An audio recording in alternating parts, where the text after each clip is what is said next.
All right, let's do it. Joining me now, Scott Jennings. Welcome to the Alec Lace Show. Alec, good to see you, brother. Hey, it's an honor to get you on here. You got the new book out, A Revolution of Common Sense: How Donald Trump Stormed Washington and Fought for Western Civilization.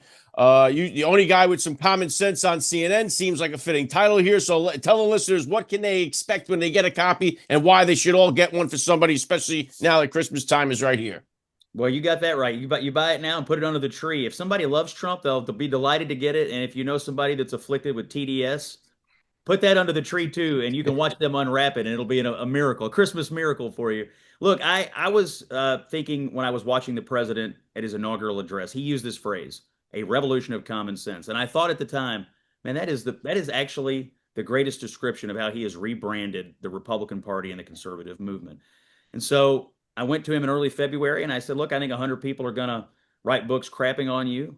And one person who likes you and appreciates what you're trying to do, who's interested in telling the truth about your activity here, ought to get a shot at it. And our people need something to read that affirmatively defends how you have changed the country. I told him I thought he had revolutionized governing in the early days, and that a good chronicle of it would be a useful thing to have. So we worked together on it. I was in the Oval Office. I was on Air Force One. I interviewed the cabinet. I interviewed Elon Musk. I spent time with White House senior staff. And so the book is really my observations about when Trump took office this time around, he smashed Washington before it ever got out of bed. And I think when you're a Republican president, Alec, you face three things. The media is trying to destroy you, the Democrats are trying to destroy you, and the entrenched federal bureaucracy is trying to destroy you. And this is a book and a story about how Donald Trump said, well, I'm not going to let them overwhelm me. I'm going to overwhelm them. And when you look at how much he did in those early days, that's the story. He overwhelmed all the forces that normally would try to take down a Republican president. Well, what's remarkable is the mindset that he has to have. I mean, I've been trying to get. I have a White House press pass, so I'm down there. I'm missing the briefing today, but I usually go down for the briefings and stuff. I've been trying to get access, to him. Not the ones you have. I don't expect to fly with him on Air Force One, but just the mindset that he has is incredible because everything that you said has been thrown at him, everything that he's been through, it almost seems like he's unaffected by it. The way that, I mean, I'm sure it affects him in some way, but he never seems to give off that air that he's bothered by any of it. He is full steam ahead. He's just thinking forward, thinking positive, and he's got like an unshakable mindset. Do you find that when you're sitting there with him, behind closed doors? Yes. One thing that I have come to believe about him is that, after 10 years of absorbing all these attacks and 10 years of absorbing, what the press does to him and what the Democrats say, I mean, he has developed and has an extremely thick skin. I mean, I think it's an annoyance to him when, we go down these rabbit holes on these narratives and on these distractions, uh, because I think he rightly believes he's done so much. I mean, you look at everything he's done this year in the domestic space and in the foreign space. I mean, it is a huge record of accomplishment. A lot of promises have been kept, and then but he's constantly being nagged by these political attacks and these sort of distraction points. I do think it's frustrating for him, but at this point, I'm certain that he is used to it. But he's got a fighting spirit, and he doesn't really take it lying down. And I think that's sort of the attitude that he instills in his people and his cabinet and in the Republican Party. We don't have to accept their narratives. We don't have to let them dictate to us what people think of us. We don't have to allow them to write the story here. We can tell you the truth. And I don't know. I think he sets the tone, but he and the press team, Caroline and Stephen Chung and these, I think they're running circles, frankly, around the press corps and around the Democrat counterparts when it comes to making sure people know the truth about the Trump agenda. It's definitely a different level than it was Trump 1.0, like Trump's first term around. It's definitely a different group of people in there, especially when it comes to handling the press and all that stuff too. So I love what we're seeing there. Now, revolution of common sense. One of the things, Scott, is you say common sense. That's really what got people off the couch in 2016 to come out and vote for Trump. That's why this movement became so big, myself included. First time I ever voted was for President Donald Trump. I mean, prior to that, I'm a railroad mechanic. All right, I've been doing that 25 years. A blue collar guy. Never really paid much attention, except that the union always tells you to vote blue. They're always telling you vote Democrat. But it inspired so many people. It was just the common sense talking points. Now, on the other side of that coin, it inspired this Trump derangement syndrome. I know you get into that in the book here too. We've never seen anything like this. It's unlike anything we've ever seen, the Trump derangement syndrome. So on one side, you have people that were just really moved to go and be a part of Trump's Make America Great Again, America First, and get there and vote for him. And on the other side, this Trump derangement syndrome has gone to levels that we've never seen. Why do you think that is that we've seen so heavy on both sides? Well, I think number one, Democrats never got over the fact that Hillary Clinton lost to Donald Trump in 2016. It was so jarring to them. And I just think they never got over it. And so their reaction to that was to begin to create alternate realities about what happened. I mean, they went out and created this narrative that Russia stole the election. And now you have an entire political party that is dedicated to believing the narrative that, well, we didn't really lose. Russia stole the election. And so this dedication to making Trump into an illegitimate president. And it's never really left. And so I think that was the sort of the genesis of the derangement that has spiraled from there. It also, and I write about this in the book, it also applies to Elon Musk. You know, what was Elon Musk's great sin? He was somebody who supported Democrats. He decided to support Trump and work in his government. He made a political choice. And yet, you know, that's what the left does. They feel like when they have you, they own you. And you're not allowed to get out of line. You're not allowed to have a different opinion. You're not allowed to raise a question. But if you do, they will come after you so ferociously.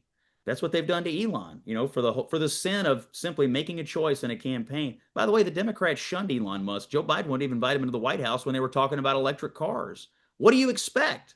You had bad politics. He decided to go with somebody that would listen to him. And so, but it drives them crazy. You know, your story about your background reminds me of my dad. My dad was a garbage man and a factory worker, union guy.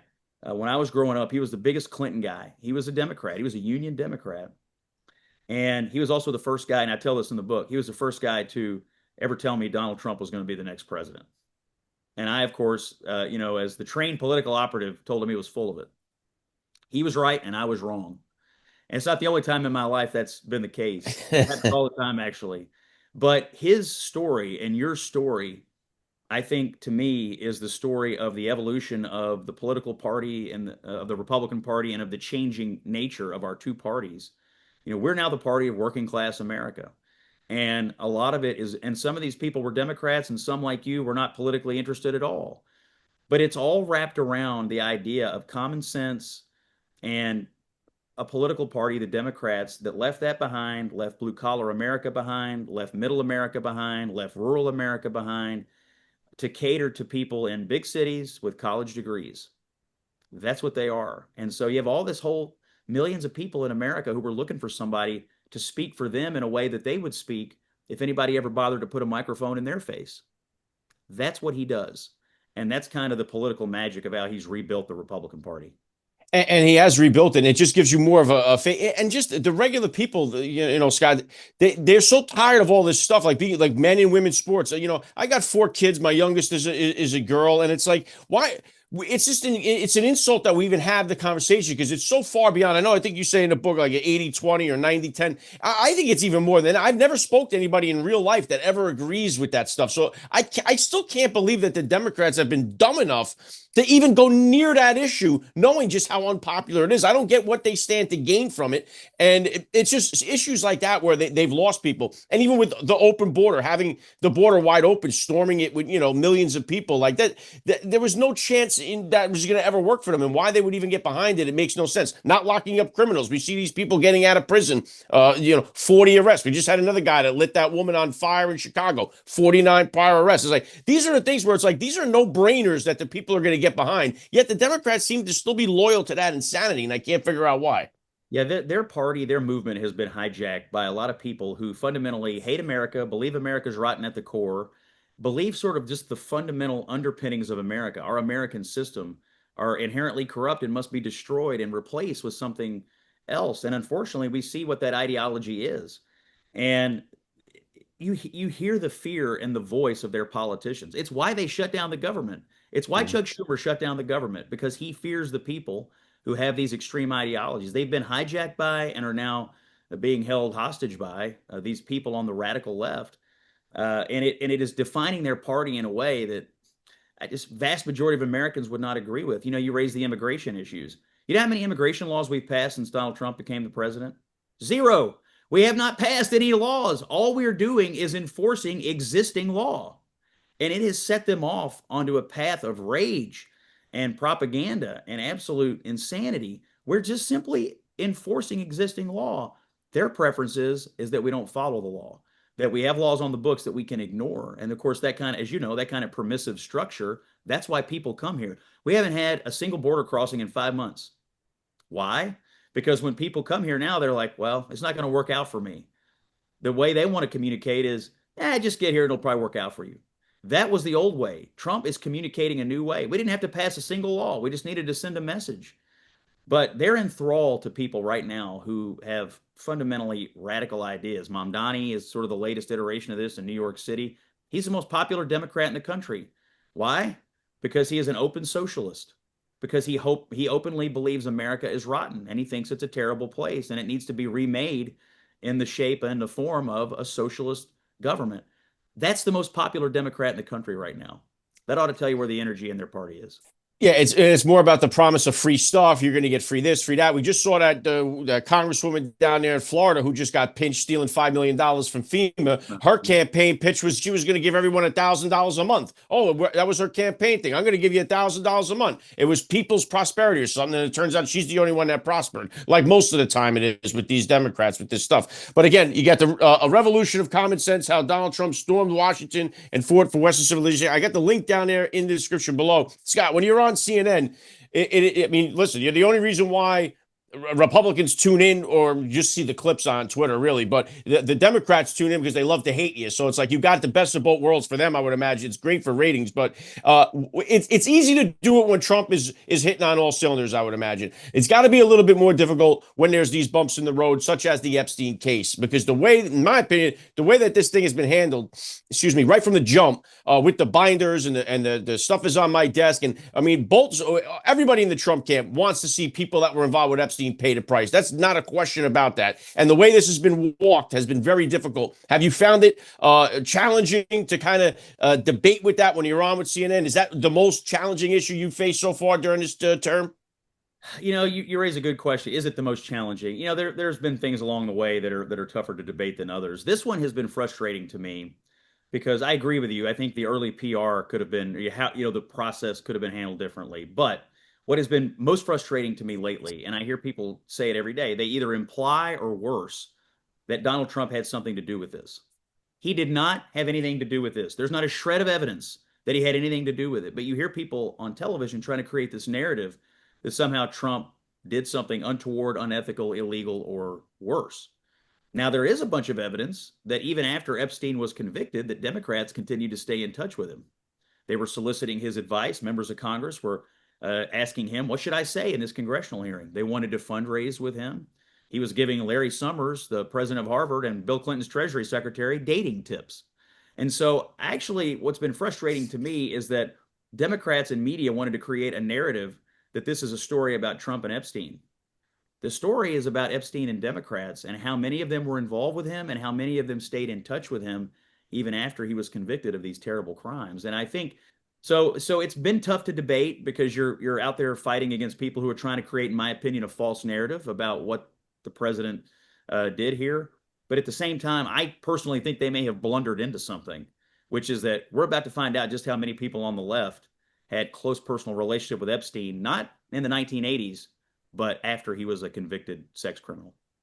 That's if we get the information. I still have very little faith that we're actually going to see some accountability. We'll see like Bill Clinton go to jail for it. Or I find that very hard to believe. I don't have faith that we'll see that. I think our own government is somehow involved with this, whether it be CIA or whatever it was. And because of that fact, just like when we rolled out the JFK, 80,000 pages, Martin Luther King, 200,000 pages, still none of those narratives have changed. It's still the original story that we've been told. So none of that stuff Trump declassified really moved the needle on any of those cases. cases, RFK's assassination as well. So I think if the government is involved in it, we have very little chance to find out. And the truth is, if Donald Trump was involved in this, why in the world would they go through these painstaking problems to impeach him twice and try to take him off the ballot and arrest him? Why wouldn't they just put it out there? There's not a single soul on this planet that the Democrats wouldn't sink if it meant surely nailing Trump to the cross. So if that was the case, I think they'd take the whole system down if it meant to get him.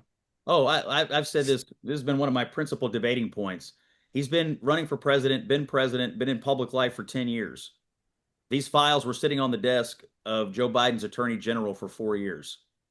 You don't think if there was a shred of anything in there about Donald Trump, it wouldn't be front page news every day? Yeah. Of course. And I said to a guy the other night, like, this is an IQ test. Don't fail it. Like, yeah, they called you racist. I saw that. Yeah. I mean, if you don't think we wouldn't already know about it, they wouldn't have already used it to destroy him. And so I guess, look, I don't know how they're going to deal with the release. I mean, I know they voted to release the files, but there's also laws about what you can put out. And I'm not a lawyer. I don't know how they're going to synthesize, how to get all this out to the public. I'm for transparency. I'll be honest with you. I also don't understand why, these victims who I feel for, they've been meeting with members of Congress. I suspect they've told members of Congress who they saw there, who was there victimizing people. I don't know why some of these members of Congress don't just go to a microphone and start saying it out loud, honestly. I mean, I think they know something. You could step up and say, well, here are the names that I've been given, but that hasn't happened yet. Almost everything gets leaked, right? The Dobbs decision, you have a Snowden, or you have that guy. Except this, nobody's been able to hack it. No one's been able to do nothing to get this. It's unbelievable the way that this has been handled. So that leads me to wonder what we're really ever going to find out. All right, A Revolution of Common Sense. The link to the book, the link is down there in the description below. What do we got to do moving forward here, Scott? Do we nuke the filibuster? I know Trump has hinted towards that. It seems like time is running out here. If we don't get something done by the midterms and the Democrats take the House back, it's going to just slow walk the rest of his presidency. Is the time of urgency now? Do we need to move? Yeah, I think we have a few things we need to do. I think this whole debate over the government shutdown finally exposed just what a failure Obamacare is. I think there's an opportunity here for Republicans to attack on healthcare and say, they broke it, we're going to fix it. That's number one. I think we're going to have to get engaged in the fight here on cost of living. It is crazy to me that we're taking criticism on cost of living and affordability from people who just took prices to the moon for 4 years and looked you in the eye and told you that it wasn't happening. I'm not going to take criticism from you over this. We're going to have to fight back on that. Number three, I don't think they're going to nuke the filibuster, but they do have the reconciliation process where they can do, and they just did it with the big, beautiful bill. I think we need another one. I think we need more tax relief. I think we need to look at more welfare reform. This whole debate over SNAP benefits, 43 million people. You're asking working class Americans to put food on their table and food on 43 million tables. I think people are outraged by the level of welfare state in this country. And then finally, and this is my only PR advice for the president, he's the best salesman in the country. We have the salesman in chief sitting there. We got to get into selling mode. We're coming into a campaign year. He is the best person to explain what we've done and why it's helping, what they would do and why it's crazy, and draw the bright line between common sense and what they are uncommon nonsense. He's our best salesman. We got to get this man out selling to the American people. He just did it a year ago when he won the election. He explained the serious consequences of electing Democrats, but we're going to have to get out there and sell. This guy's got more that he can say grace over, and he's had a great 10 months. His foreign affairs record alone is enough to give this man 5 Nobel Prizes. But domestically, we got to get back in sales mode. We cannot let them get away with defining the terms of this debate. And I think Trump will do it. He's the best person to do it. I think we'll see him out there sooner rather than later. And to your point, Scott, too, we did just have, it's almost like the Democrats act as if they weren't just in charge for the last 4 years. Like they didn't at one point have the House and the Senate. And that's the reason why Trump got reelected. Sudden they act like only if we had it back now we can make a difference. That's not the case, but there is the problem with and I agree with you, the welfare state. I think a lot of people's eyes were open as the SNAP benefits ran out and everyone was saying, wait a minute, how much of this now? I know for myself, just from going and do the shopping at ShopRite for the food, and then you got these people in front of you with the full cart and they're wearing like makeup. They got a new dress, new kicks, nice earrings, and all of a sudden they come with a snap card and they're getting it all for free. And you're clipping coupons and you're doing without. And you're like, this is crazy. I'm working like a dog over here, and these people are getting all. So it's like, yes, there's so much fraud going on with that entire system, and the economy's got to get better. Prices got to come down. I know they're coming down a little bit, and the stuff that Trump is doing is going to take time. I mean, this thing got destroyed in the last 4 years. It's not going to happen overnight, but it needs to happen prior to the midterms, because if the economy is not booming by then, it's going to be a very difficult road for the Republicans. Well, and I think what he's doing on immigration is tied into all this conversation. His record on immigration, it's a miracle. We haven't had a border crossing in 5 months. I mean, it's incredible. And so when you take illegal immigration off the table, when you deport illegal populations, you take a lot of pressure off the housing market. Prices will come down in the housing. You take a lot of pressure off wages. I mean, when you flood the market with illegal labor, it does put a downward pressure on wages. And so even what he's doing on that, I mean, I consider illegal immigration to be also a national security issue, but it's an economic security issue. And so he's just going to have to go out and explain to the American people, here's what I did, and here's what they will do. Make no mistake, he did this beautifully in 2024. I mean, he defined these guys in a way that, nobody else could really do, but we're going to have him do it again. He has to lead us from a public perspective. I think he's going to do it. Look, he loves campaigns. This guy, and you're right. If they take this thing back, they will unroll everything he's done.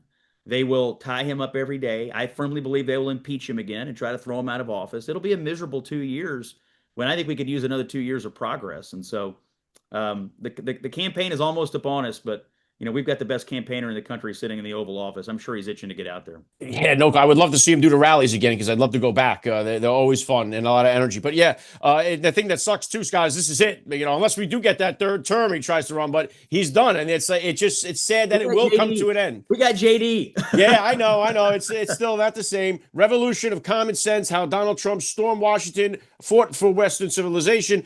Link down there below. Are you doing signed copies? Is there somewhere people can go to get a signed copy, Scott? Yes, actually, there's on my social media. I'll put it out today. But there's a group that's called Premier Collectibles, and I have signed personally like 1,000 copies of this thing, and you can buy one. It's very, very slightly more expensive, but not much at all. I'll put it on my social media today. I'm at Scott Jennings KY on X, but I'll pop that up there. But yes, you can get a signed copy, and I'm doing some events, so pay attention to my social media. I'm doing some events around the country, including I think Saturday morning I'll be in Vero Beach Book Center down near Mar-a-Lago. They do a lot of conservative authors there. So if you happen to be down in Florida, I'll be down that way. Well, I'm glad to see you out and around doing the book tour. The CNN Slayer himself gets to make some media appearances here. Honored to get you on. Scott Jennings, the book, A Revolution of Common Sense. Link down in the description below. Love to have you back on down the line. Thanks for joining me today on the Alec Lace Show. Thanks, Alex. See you, brother. You're listening to the Alec Lace Show. The future is family.